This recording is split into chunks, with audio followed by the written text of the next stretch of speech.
가이사랴에서 예루살렘으로 올라갑니다. 가이사랴에서 그곳에서 형제들을 만나고 형제들의 격려도 받고 또 이제 그곳에서 우리 잘 아는 전도자 빌립의 이제 딸들과 그리고 아가보라는 선지자의 말도 들었습니다. 그러나 그 만류 예언의 말에도 불구하고 사도 바울은 사명을 굳건하게 다질 뿐이었습니다. 사명에 헌신되어 있는 사람, 하나님의 나라와 영광과 복음을 위해서 헌신되어져 있는 사람, 사람에게는 하나님께서 또 말릴 수 없는 것이기 때문에 사람을 붙여 주십니다. 그래서 이 가이사랴에 있는 사람들 중에 일부가 함께 바울과 함께 동행하겠습니다. 같이 한번 가겠습니다. 그렇게 나서는 거죠. 그래서 같이 나서는 장면이 15절부터 16절까지의 말씀입니다. 여러 날 후에 여장을 꾸려서 예루살렘까지 올라갔다. 가이사랴에서 예루살렘까지는 약 100km 정도 되는 거리입니다. 그러니까 이틀에서 3일 정도 걸어야 되는 긴 여행입니다. 그곳에 이제 형제 몇 명이 함께 갑니다. 그리고 그 가운데 구브로 사람 나손도 데리고 갔다, 이렇게 이야기하고 있습니다.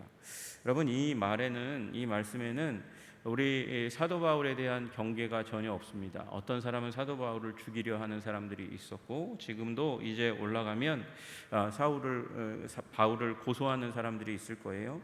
그러나 오늘 전도자 빌립과 함께하는 가이사랴의 기독교 공동체는 바울을 우호적으로 대했을 뿐만 아니라 바울이 가는 길에 우리도 가겠습니다, 그렇게 나섭니다.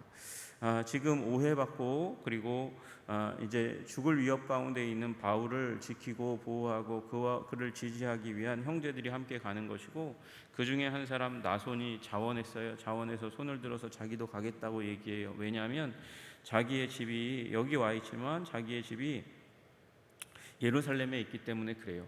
구브로 출신이고, 그리고 이제 또 예루살렘에 근거지를 두고 활동한 사람이고, 가이사랴에도 그 연줄이 있어서, 그래서 우리 이 전도자 빌립과 좋은 관계 가운데 있었던 나손, 여러분, 가이사랴는 빼고서라도 구브로에 근거지를 두고 있고 예루살렘에도 근거지를 두고 있는 또 한 사람이 있습니다. 여러분 잘 알고 있는 사람이에요. 바울과 함께 제1차 전도 여행을 떠냈던 사람 누구요? 바나바가 그렇습니다. 그러니까 지금 바나바와 나손은 굉장히 가까운 사람일 수 있습니다. 동양인 사람이, 그리고 같은 곳에서 신앙생활하는 사람이 얼마나 친밀하겠습니까? 그런데 나손도 알겠죠. 누구가 싸웠다? 바나바와 바울이 싸웠습니다. 2차 전도 여행 시작할 때 그때 싸웠습니다. 심정적으로는 그러면 나손은 누구와 더 가깝겠습니까? 바울보다 바나바와 더 가까운 사람이겠죠. 그럼에도 불구하고 나손은 어떻게 나서냐면, 내가 지금 가이사랴에서 우리 이 바울 선생님을 만났으니 우리 집에 모시겠습니다. 그분을 나의 집에 모셔서 그분이 예루살렘 가운데 있을 때에 안전하게 지켜드리고 그분의 이 교제권을 형성해드리고 같이 기도하고 같이 우리 예루살렘에서의 일정을 같이 소화하기를 원합니다. 지금 나선 거예요. 나손이 나선 것이죠. 여러분, 그러니까 이곳 가운데 경계가 보입니까? 미워함이 보입니까? 전혀 보이지 않습니다. 그러니까 사도 바울은 그 당시에 저명한 전도자 빌립과 더불어서 빌립의 함께하는 사람들 중에 있는데도 불구하고 경계의 모습이 전혀 보이지 않고 염려와 사랑이 보이고 있어요. 여러분, 그리고 그는 예루살렘 공동체도 잘 알고 있었을 것이고, 그곳에 이제 곧 있으면 가서 만나는 이제 이 주의 형제 야고보 그와의 관계 가운데도 있었을 것인데, 그러니까 만약에 야고보가 염려하고 미워하고 싫어한다면 그러면 바울을 그렇게 초청해서 데리고 가겠습니까? 그럴 일이 없는 것이죠. 그리고 주의 일을 위해서, 주의 사도를 위해서 헌신할 때 그의 이름이 이제 이 성경에 기록되어서 그 이후로 영원까지 기록되어지는 일이 일어난 것입니다.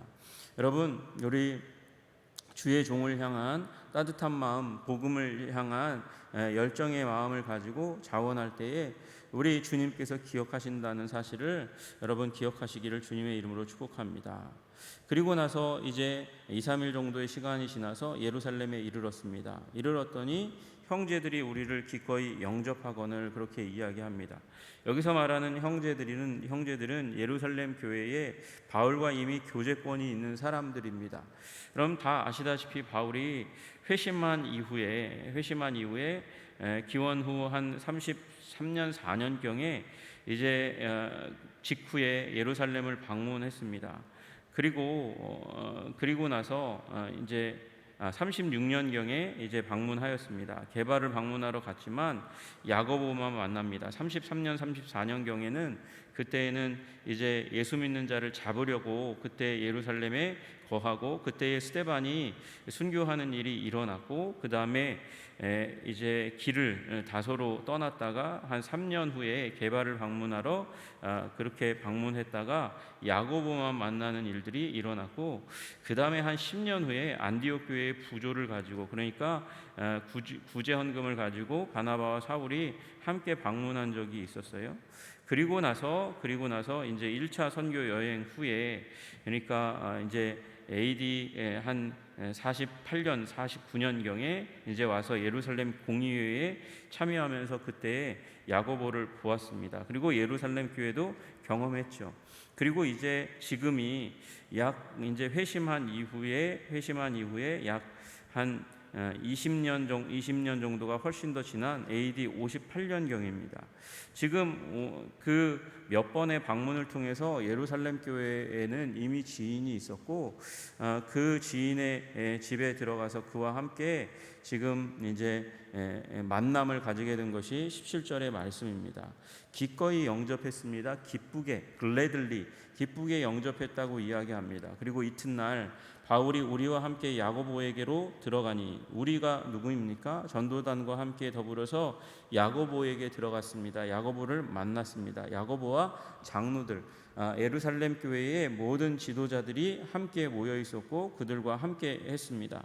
그리고 바울이 문안 인사하고 그 다음에 하나님이 자기의 사역으로 말미암아 이방 가운데 하신 일을 낱낱이 말하였습니다. 선교 보고했다고 이야기하고 있습니다. 그들이 야고보와 그리고 장로들이 사도 바울의 그 선교 보고를 듣고 하나님께 영광을 돌리는 일이 일어났다 그렇게 이야기합니다. 여러분 여기에 야고보와 바울의 경계나 대결이나 긴장감이 전혀 흐르지 않습니다. 사랑하고 축복하고 격려하고 또 그 사역을 존중하는 모습이 보입니다. 제가 이 얘기를 왜 하냐면 지금 이 시기 가운데는 AD 58년경이니까 지금 유대주의가 굉장히 강력하게 예루살렘과 유대를 자극하고 있었던 때입니다. AD 54년 네로가 등극한 이후에 그 이후에 유대 민족주의가 불일듯이 일어나게 됩니다. 그래서 비유대적인 것에 대한 적대감이 강력하게 되었고 심지어는 폭력적인 형태로 표출되던 때가 바로 이 시기입니다. 그래서 이 기독교회도 그런 영향을 받지 않을 수가 없었어요. 전체 유대 사회가 율법주의 경직화되는 일들이 일어났고 그 가운데 살고 있는 아직 유대교와 그리고 기독교가 극심한 대결 구도 가운데 들어가지 않았던 그때 가운데서 당연히 그러니까 기독교에도 영향을 받고 있었던 그때였습니다. 그리고 여러분과 제가 너무나 잘 알듯이 사도 바울은 이신칭의의 복음, 오직 은혜의 복음을 전파하던 분이었습니다. 믿음으로 말미암아 우리는 의롭게 됩니다. 거룩하게 됩니다. 하나님이 그렇게 하십니다.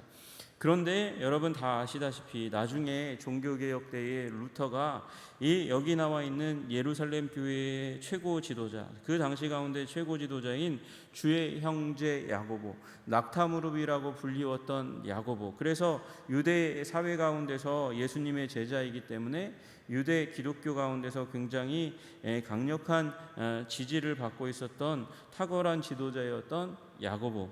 그 야고보서 가운데서 믿음으로 말미암아 구원받는 것은 너무도 틀림없는 사실이지만, 그러나 그 믿음이 살아있다면 행동으로 증명되어야 된다라는 이 행동으로 말미암아 하나님께 의로움이 인정된다고 얘기하는, 어떻게 보면 복음의 다른 측면이지만, 어떻게 보면 사도 바울의 은혜로 말미암아 거룩하게 되는 그 복음에 대한 부분에 다른 측면이지만, 오해되어서 대결하는 두 사람으로 그렇게 여겨질 수 있었어요. 여러분, 우리 야고보는 유대인의 사도입니다. 이 시기 가운데 예루살렘 교회의 최고 지도자로서 유대인들의 사도로 불리었고, 우리 잘 알듯이 바울은 이방인의 사도입니다. 그가 만난 거예요. 지금 어떻게 보면 양대 세계, 기독교 세계의 양대 대표자들이 만났는데 약간 복음의 다른 측면을 강조하기 때문에, 그래서 대결하듯이 보일 수 있고 싸우는 듯이 보일 수 있고 옆에 있는 사람들이 그것을 부추길 수 있는 가능성이 있는 것처럼 보이지만, 그러나 오늘 본문에 보시면 바울과 야고보 그리고 그들과 함께 했던 사람들은 결코 경계함이 없습니다. 오히려 무난하고 들어가고, 사도 바울이 이 선교 보고하니까 그들이 듣고 반대함이 전혀 없고 토를 다는 것 전혀 없고 하나님께 영광을 돌리고, 그리고 그 바울의 사역을 격려하는 일들이 일어납니다. 기꺼이 영접했습니다. 그리고 그의 선교 보고를 박수쳐 주었고 하나님께 영광을 돌려 주었다는 것입니다. 여러분, 그래서 우리는 오해하지 말아야 됩니다. 사도 바울이 이 가운데서, 다른 서신서 가운데서 있는 것처럼 유대주의에 사로잡혀 있는 그리스도인들의 공격, 또는 유대인의 공격 가운데 있었다 할지라도 사도들과는 좋은 관계를 가지고 있었고, 그 관계, 그 검증은 이미 사도행전 15장 가운데 끝났다는 것이죠. 25장에 보시면 주를 믿는 이방인에게는 우리가 우상의 제물과 피와 목매어 죽인 것과 음행을 피할 것을 결의하고 편지하였느니라. 이게 사도행전 15장에 나와 있는 예루살렘 공의회에 오직 믿음으로 구원받는 거지 할례 안 받아도 되고, 그리고 율법 준수 서약을 하지 않아도 오직 예수님만 믿으면 구원받는다, 의롭게 된다고 하는 그 결의에 대해서 이제 합의하고, 그 다음에 후속 조치로 이 부분들은 유대인들이 정결 예식을 따라서 거룩하게 하는 것이니 우리 기독교인들도 거룩하게 따라간다, 우리 함께 거룩의 표지로 세우는 것이다, 그렇게 세웠던 것이었거든요. 그러니까 그런 부분에 대해서 합의가 있었고, 그들 이 양대 세력 가운데서는 결코 이견이 없었다는 것을 보여주고 있습니다. 다만 야고보가 그 이후에 이제 이야기하는 것이죠. 형제여, 그대도 보는 바에 유대인 중에 믿는 자 수만 명이 있으니, 유대인 중에서 믿는 자, 유대 기독교의 신자들이 수만 명에 이르도록 그렇게 교회가 성장했습니다. 그리고 그들 가운데는 율법에 열정이 있는 사람이 있습니다. 이게 어떻게 설명될 수 있을까요? 오직 예수님으로 말미암아 구원받는다. 그런데 율법에 열정이 있다. 사도 바울과 약간 다른 입장에 서 있는 것 같잖아요. 그런데 이 야고보도 이들에 대해서 반대하거나 이들이 잘못된 믿음 가운데 있다고 얘기하지 않아요. 왜 이런 모습이 보입니까? 이방인들은 이방 문화 가운데서 있으면서 성령님께서 거룩의 표지에 대해서, 그 문화에 대해서 말씀하실 거예요. 여러분, 우리 한국 교회가 어떻게 살아가고 있습니까? 주님 앞에 서서 가는데 할례 받는 것을 거룩의 표지로 여깁니까? 구약에 나와 있는 이 율법의 조항들을 지금 나와 있는 이 예루살렘 교회의 공동체처럼 그렇게 열정이 있어서 우리가 율법의 조항들을 이야기하지 않습니다. 왜냐하면 하나님께서는 각 문화를 존중하시고 그 문화 안에 기독교 공동체를 심으시되, 그 문화에 알맞는 거룩의 표지를 세워서 그 문화권 안에 영향력을 미치기를 원하시고 계세요. 그런데 유대 문화는 이미 거룩한 표지에 대해서 말씀하셨어요. 그것이 율법이죠. 그래서 그 문화, 유대 문화 안에 심어주신 그 율법의 표지인 그 거룩의 표지인 율법을 따라 열심을 다해서 살아가는 것, 그것이 죄는 아닌 거예요. 그건 선택의 사항이죠. 그런데 죄는 아닙니다. 그런 율법의 열정을 가진 사람들이 보기에 지금 오해가 일어나고 있다는 것입니다. 사도 바울 당신이 이방에 있는 모든 유대인을 가르치되 모세를 배반하라고 가르쳤다고 잘못 전달되고 있습니다. 아들들에게 할례를 행하지 말라고 잘못 전달되고 있습니다. 또 관습을 지키지 말라고, 율법의 관습을 지키지 말라고 가르치고 있다고 이야기하고 있습니다. 그러니까 사도 바울은 이제 할례와 율법은 믿음에 의해서 결정할 선택상, 그것을 한다고 거룩하게 되는 것도 아니고 안 한다고 거룩하지 않다는 것도 아니라는 것을 가르쳤어요. 예를 들어서 어떤 것이 그렇습니까? 우상에 바쳐진 제물, 음식을 먹는 것이 거룩한 것이냐 안 먹는 것이 거룩한 것이냐 이야기할 때 믿음이 연약한 자를 위해서 먹지 말라고 이야기하죠.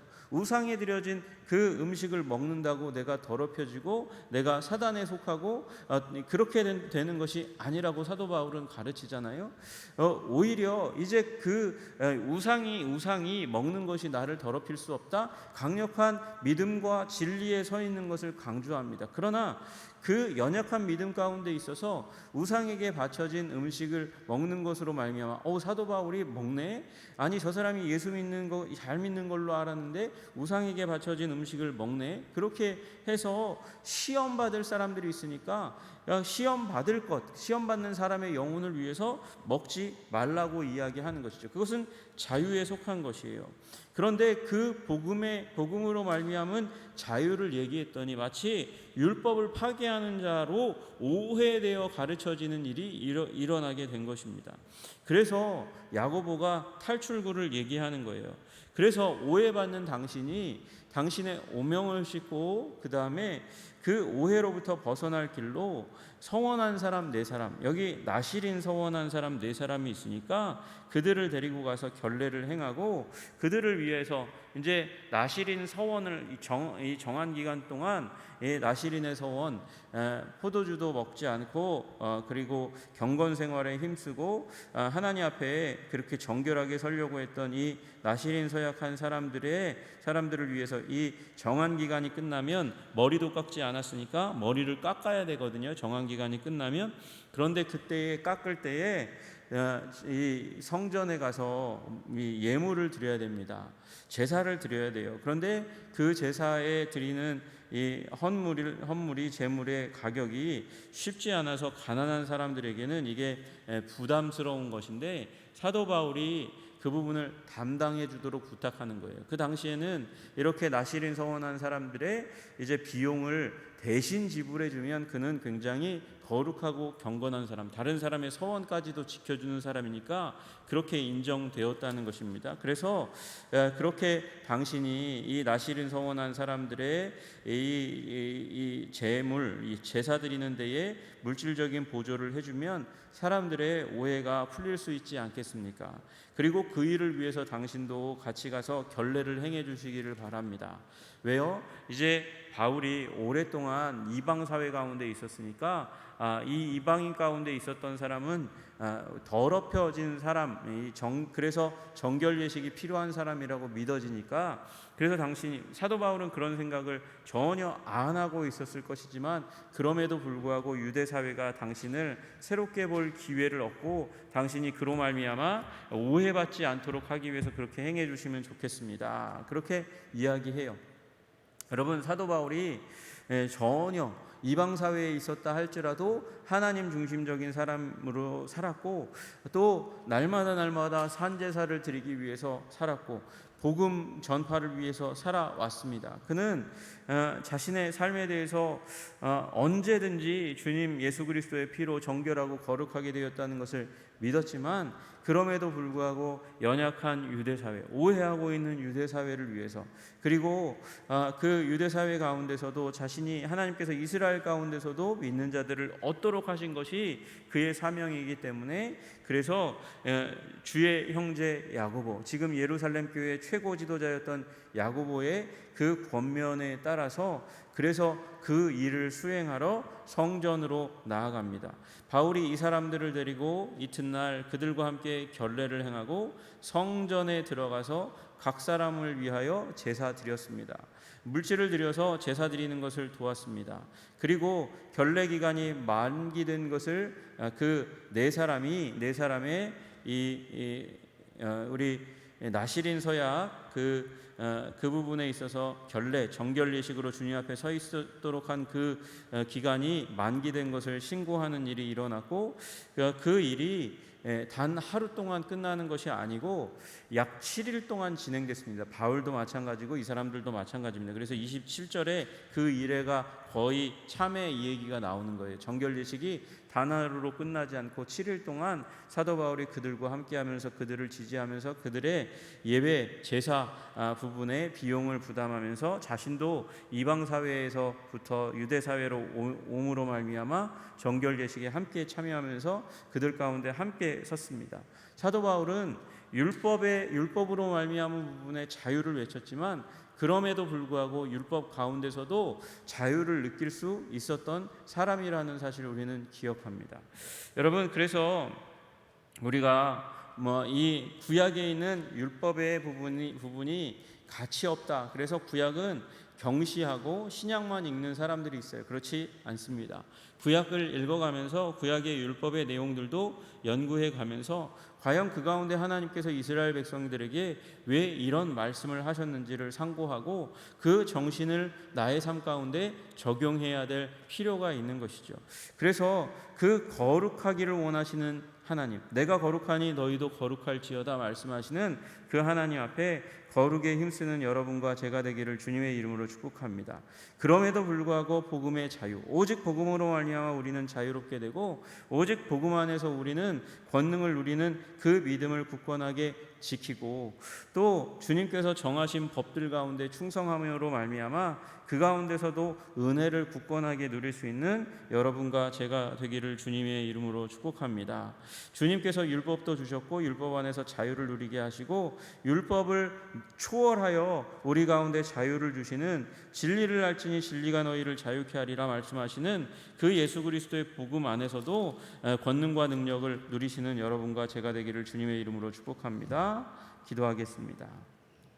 하나님 아버지, 사도 바울이 이 복음의 자유 가운데 있는 것임에도 불구하고 그럼에도 불구하고 유대 사회의 믿음 시험받는 것을 걱정하고 우려하여 존경하는 또 사랑하는 주의 형제 야고보의 권면도 따르고 순종했습니다. 그가 많은 이방 사회를 이끌고 그리고 그들 가운데 믿음을 외치고 거룩을 외쳤던 정말 거룩한 사도였지만 그럼에도 불구하고 이 주의 형제 야고보의 권면을 따라서 하나님 이 나시린 서원 가운데 있는 사람을 도왔고 그리고 본인도 성전 가운데 나아가서 결례를 행하며 거룩하게 되는 의식 가운데 주님께 더욱더 연결되는 시기를 가졌습니다.